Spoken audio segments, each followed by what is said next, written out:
Well, hello there, boys and girls of YouTube world. Hopefully you're doing outstanding. Today is Wednesday, September the 21st in the year 2022. It's been a busy past couple days for me, but that's okay. And as always, I'm Mazske Finance. I'm not an attorney. I'm not a financial advisor. I'm not a CPA. Nothing like that. I'm a small blue-collar guy. See? Blue collar. Anyway, hopefully you're doing outstanding. So what's the best investment you can make in yourself? You can hear a lot of different things from a lot of different people. I'll summarize it all in one word: education. Educate yourself on all facets of life the best you can. Okay? Part of that is just living and experiencing things. Part of it is reading. I've read, I don't know how many hundreds or thousands of books in my life. Okay? Part of it is networking and talking to people. Every time you talk to somebody, you learn something. I'm getting estimates on my pool. I've had 3 different folks here in recent days, weeks, and from each person, I've learned something new, which helps me when I talk to the next person because I'm better educated. It's that way with investing.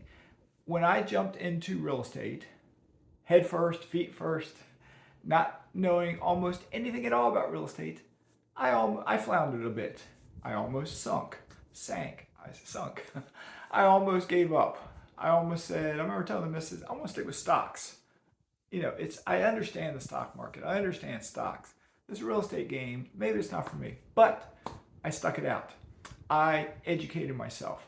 I looked stuff up online. I read real estate books. I discovered YouTube channels with real estate investors. So on, and I talked to people. So on and so on and so on. I took my real estate agent out.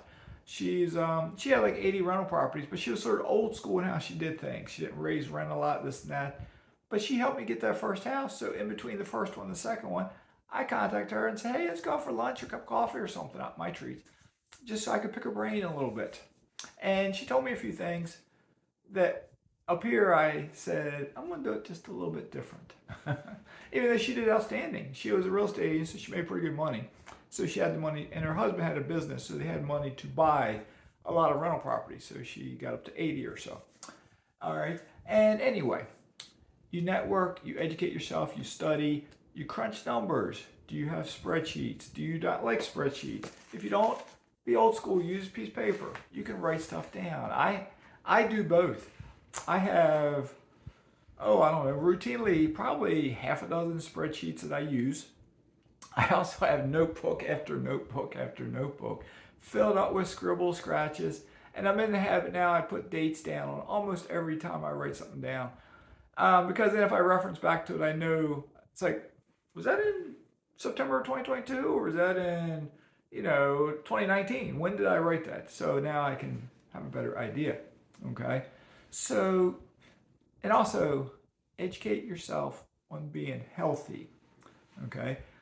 The missus and I made a decision just 4 months ago, I guess, to try to eat healthier. And we had been eating healthy all along for many, many years.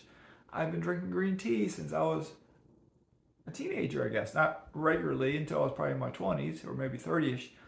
But I remember first drinking it while I was still at home before I even joined the Navy. I wanted to try it for whatever reason. I probably read about it. But we ate organic meat, organic fruit, organic vegetables a lot, but we also ate a lot of food. And my weakness was sweets. I love buying ice cream, donuts, pastries, cakes, pies, etc., etc., etc. So we made a decision. We decided to try to cut out sugar the best we could. I started looking at labels and I counted up all the sugar we were consuming, and it was a lot. Fruit yogurt, fruit juice, fruit pops, ice cream, added in tomato sauce, added in this meal, added in that can, added in this box, added in this frozen food. You add it up, and I think a lot of times we might have been at 100 grams a day for each of us, maybe 60, maybe 70. The recommended daily allowance is something like, I could be wrong on this, but it's something like 34 for men and 24 for ladies. All right. We exceeded that. We doubled it. We tripled it. We probably quadrupled it at times. All right. So that's not healthy. So once we made that decision, we started losing weight. We didn't really pay attention at first. And then we realized, whoa, we lost like a few pounds. We're down. So then we got a digital scale with an app. And for some reason, my phone the past 3 days isn't connecting to that app. And I've done different things to try to figure it out. And it's this phone. It's a Google Pixel 5 or Pixel 6. It's junk. Probably next week, I'm going to contact Google and say, this thing has a 1-year warranty. I'm having all these issues with it. Send me another one. I'll send this one back. So we'll see. And I've done that in the past with some of their phones, but usually when I get the second one, it's good. So we'll see what happens. We'll see. So, but anyway, where was I? But anyway, both of us have lost over 20 pounds just in the past couple months. And I was not, by the average guy's standards in the United States of America, was not a big guy. I had a bit of a belly, like so many people do. But I've lost weight. I think if you look, I'll sit back just a little bit. If you look back at some of my videos from a year ago or 6 months ago, if you look at my face or my neck, I think you'll see a difference. You'll probably see a difference in my hair too, because it's getting more gray as time goes on. But I think you'll see a difference. Same, my arms, my chest, my stomach, my thighs, my calves, everything is just a little bit smaller than it was before. And it adds up, and all my pants are too big. I was in Target yesterday. I wanted to buy a belt. In the adult men's section, they didn't have a belt small enough for me. I think my waist is roughly a 30-inch waist now. Their smallest was 32 to 36. That was the range, 32 to 36. If I wrapped it around me, it went all the way halfway around my waist, you know. So I was talking to a person that worked there, and she said maybe something in the kids section. Went over there, and their biggest one was just a tad bit too small. So my belts are getting shredded. I got 2 of them, and but hopefully it don't snap on me sometime. Like when I'm flying, hopefully I don't go through security. I take it off, and it snaps, and I'll be walking around holding my pants up.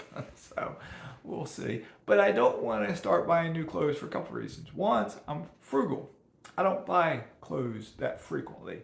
2, I don't want to go out and buy all these new clothes, a 30-inch waist or 31, and the next thing you know, I'm a 29-inch waist. Or, flip side, I'm back to being 32, 33. You know, so for the time being, I will stick with what I got. I will find a new belt. I need to order one off Amazon. And I can hold my pants up better, besides being like a teenager trying to, you know, jerk her back up like that. So, but anyway, I digress. So, regards to investing, educate yourself, learn. Don't take any one YouTuber, any one author, any one podcast, any one anything, any one blog. Don't take them as pure gospel. I have followed a lot of different people. I have heard a variety of real estate investors. Every single channel I've watched on YouTube, not every single book I've read, every single channel I've watched, because I've watched multiple videos. I have heard real estate investors who have channels make mistakes. I've heard stock investors make mistakes. But if you're listening to them, you might think what they're saying is correct and you do something wrong. But if you listen to a variety of people, you'll start figuring things out on your own. And maybe you interpret something differently than someone else does. Maybe you realize the way that you were doing things was not the best way to do things, because there's a ton of different ways you can invest in anything. If you want to become a real estate investor, there's so many different ways. I'm a buy and hold real estate investor for the most part, but I've sold a couple rental units. I've refinanced a couple rental units. I'm growing my portfolio by doing that. I do it selectively. Okay. There's other investors who are flippers.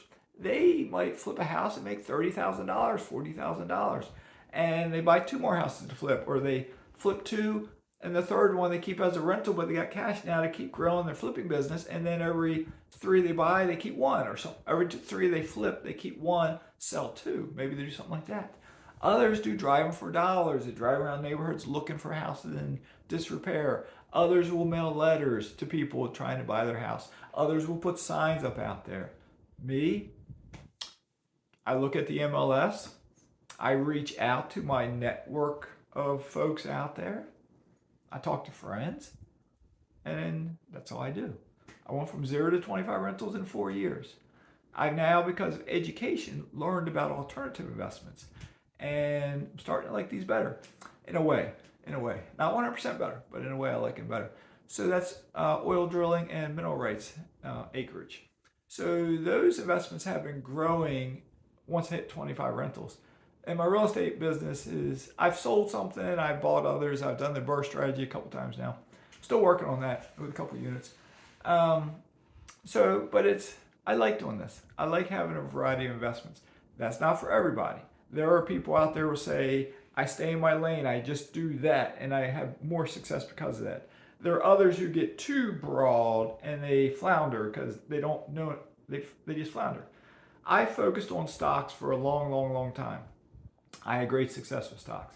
I focused on real estate for 5.5 years now, or something like that. And I went from 0 to 25 in 4 years. I learned a lot about real estate. I've been in alternative investments now pushing 2 years. And I've learned a lot about this category of investing. I've done the BRRRR strategy several times. I've done cashback refinances several times. I've sold property, I've bought property. Okay, I'm learning about a lot of different things. I didn't learn it all overnight. I didn't know it all on the first day. It all takes time. Investing is a journey. Don't let anyone tell you you can get rich overnight. It's a journey. Okay, so but back again to the main point. Educate yourself in all facets of life. So with that being said, have a great day. Mazke's signing out.